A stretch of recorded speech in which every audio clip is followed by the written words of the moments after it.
لقد بعثنا في كل أمة رسولا أن اعبدوا الله واجتنبوا الطاغوت، فمنهم من هدى الله ومنهم من حقت عليه الضلالة، فسيروا في الأرض فانظروا كيف كان عاقبة المكذبين.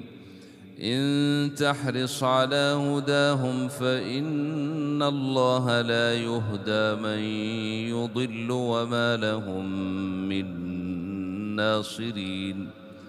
وأقسموا بالله جهد أيمانهم لا يبعث الله من يموت، بلى وعدا عليه حقا ولكن أكثر الناس لا يعلمون.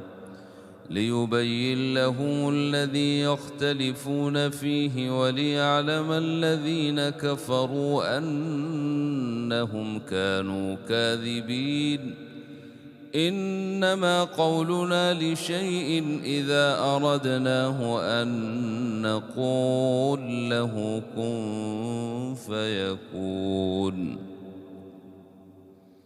والذين هاجروا في الله من بعد ما ظلموا لنبوئنهم في الدنيا حسنة ولأجر الآخرة أكبر.